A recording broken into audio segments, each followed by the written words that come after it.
Lemuria. Ricordi delle memorie nascoste di Kai. La Terra è una biblioteca vivente. Terza parte. Ti ricordi che parlavamo del modo in cui la Grande Madre disegnò il piano? Questo piano implicava due fasi distinte.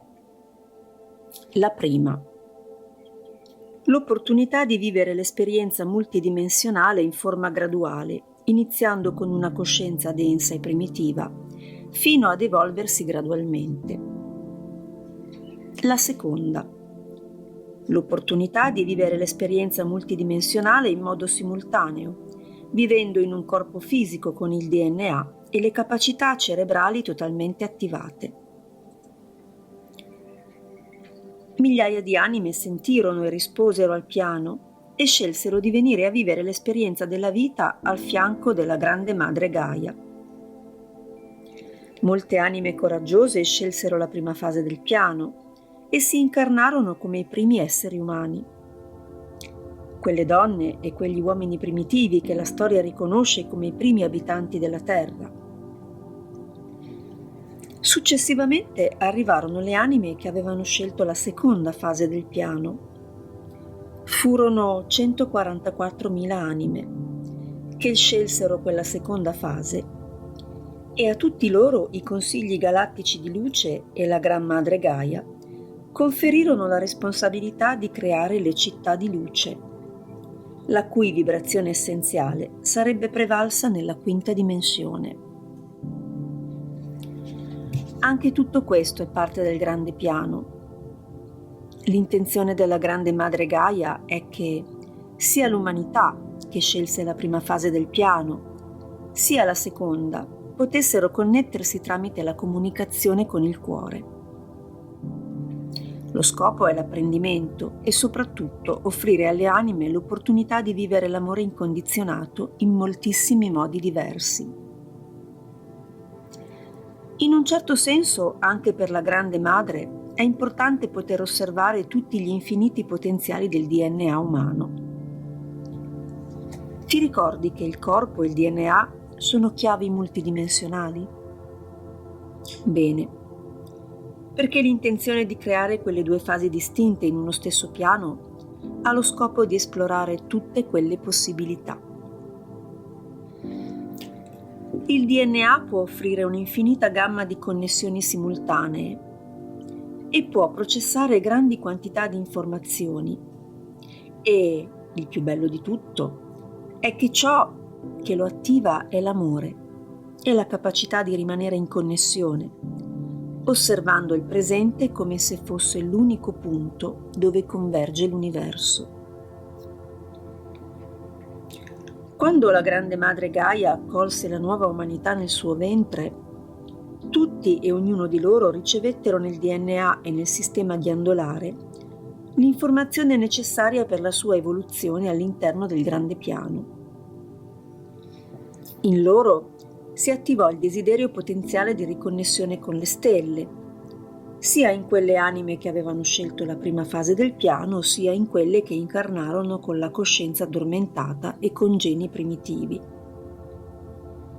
In loro rimaneva vivo il desiderio di riconnettersi e quando guardavano le stelle si attivava qualcosa. Nel frattempo, i 144.000 sarebbero stati incaricati di vivere l'esperienza multidimensionale, esplorando coscientemente tutti i potenziali infiniti del DNA e del cervello umano attivo e sveglio.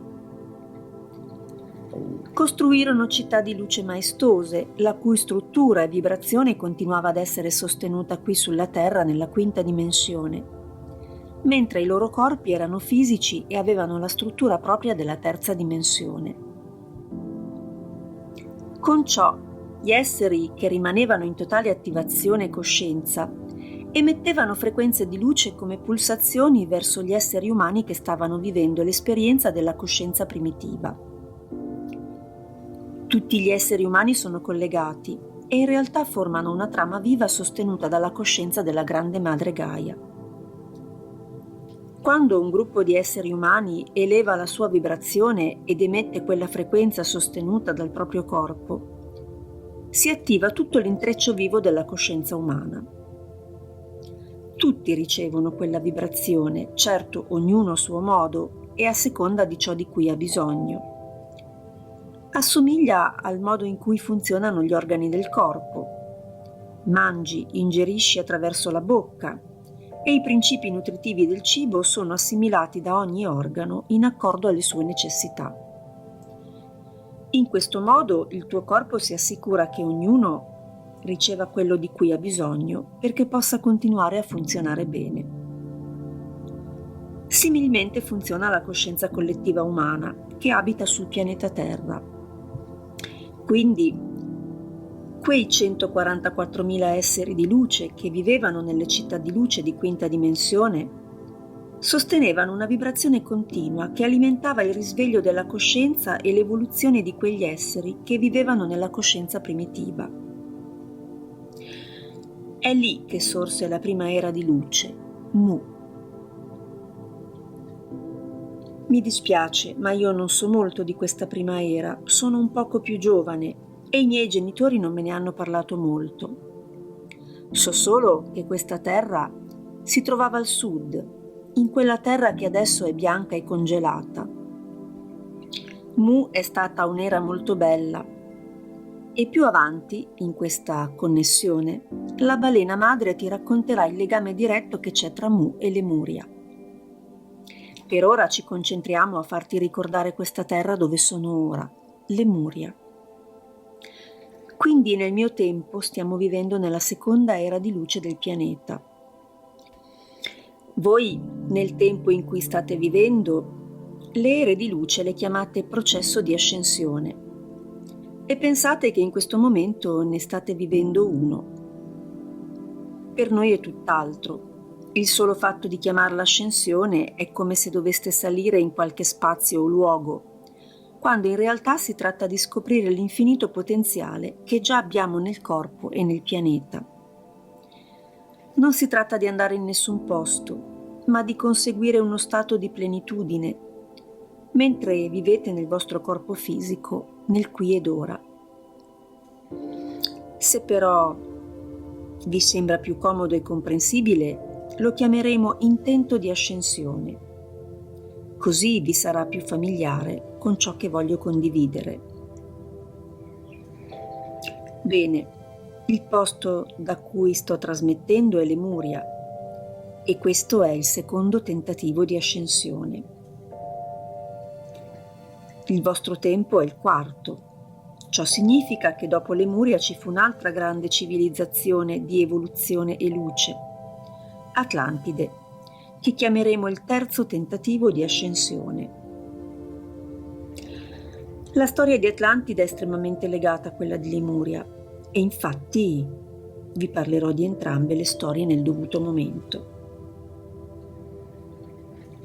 La nostra storia ci porterà da entrambe, viaggeremo insieme attraverso le ere. Mi raggiungerete in momenti diversi della mia esistenza e vi racconterò molte cose man mano che avanzeremo. Per adesso, la balena madre approfondirà un po' di più questa origine e le fondamenta della storia.